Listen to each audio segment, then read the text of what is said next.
Salut tout le monde. Aujourd'hui je lance un format court de vidéo intitulé Bref de droit. Ayant une formation de juriste et pratiquant le droit au quotidien, je me suis dit que ce serait intéressant que de puiser dans mon bagage pour parler de la matière juridique sur cette chaîne. J'aime m'intéresser à des tas de choses et j'apprécie vous les partager. Mais surtout, ici sur la chaîne, je souhaite notamment que l'on soit mieux outillé pour cerner l'architecture de notre société, pour être, pourquoi pas, de meilleurs citoyens, des citoyens moins passifs, des citoyens plus compréhensifs. C'est par exemple pour cela que j'ai entamé une histoire des constitutions, pour, à terme, vous expliquer comment s'articulent nos institutions actuelles en France, pour comprendre leur évolution historique. Et à bien y réfléchir, le droit est omniprésent, car pénétrant plein d'aspects de nos vies.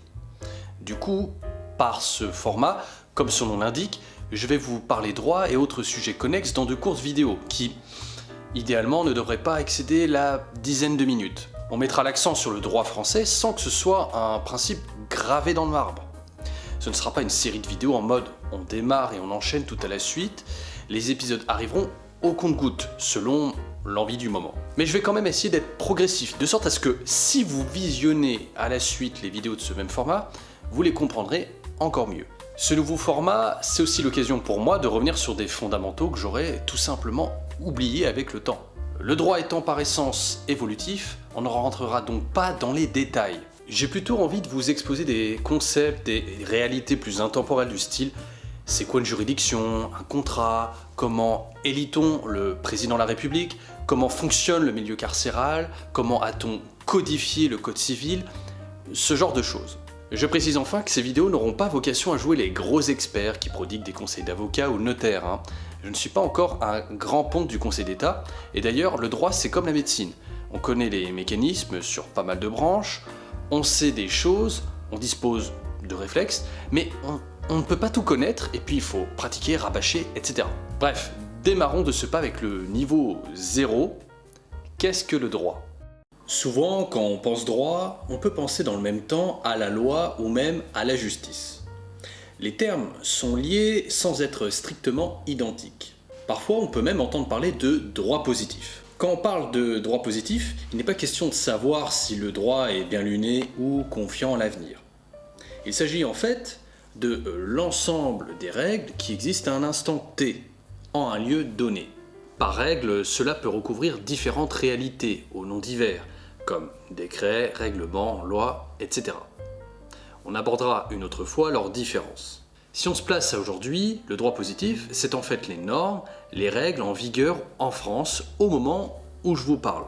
Règles en vigueur d'un point de vue global, mais on peut s'attarder sur certains secteurs pour l'étudier, comme le droit du travail, le droit pénal ou encore le droit de la santé. Si on envisage par exemple l'évolution du droit, pour l'avenir donc, le droit sera alors prospectif. Il y a projection, avec ce que cela comporte d'incertitude.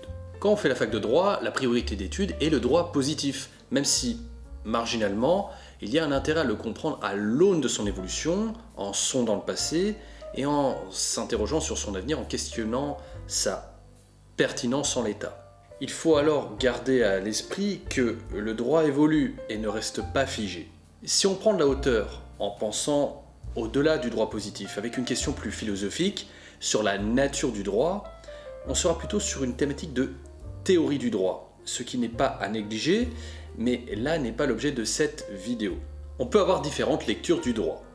Je vous en livre quelques exemples. On pourrait dire que le droit est un corpus de règles en faveur de la paix sociale, le bien vivre en société pour poursuivre le bien commun.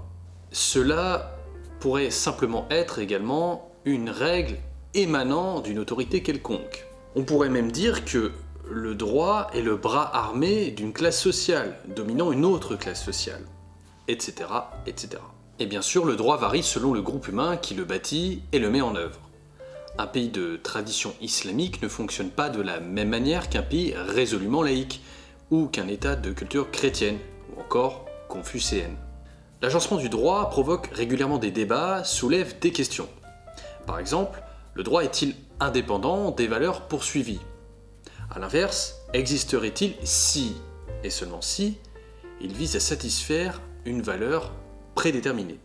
À titre de synthèse, on pourrait dire que le droit avec un D majuscule organise la vie en société, par le biais de règles juridiques contraignantes, qui s'imposent à tout citoyen, règles appelées couramment loi, dont la violation, l'irrespect est sanctionnée par la puissance publique, incarnée par cette chose abstraite et pourtant très présente qu'est l'État.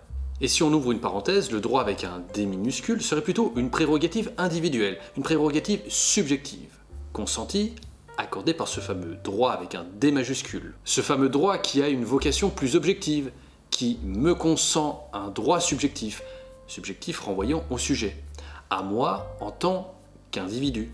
En bref, le droit en général qui m'accorde un droit particulier, par exemple le droit au travail, le droit à la vie, etc. Ce que je vous ai proposé est une définition générale, mais un minimum cadré du droit. Vous vous doutez bien que ce n'est pas immuable. D'ailleurs, avez-vous votre propre vision? Quel est votre rapport au droit? Je vous laisse sur ces interrogations en espérant que cette vidéo et ce nouveau format vous ont plu. Si c'est le cas, je vous invite à la promouvoir par un petit j'aime, un partage, etc. Prenez soin de vous et à bientôt.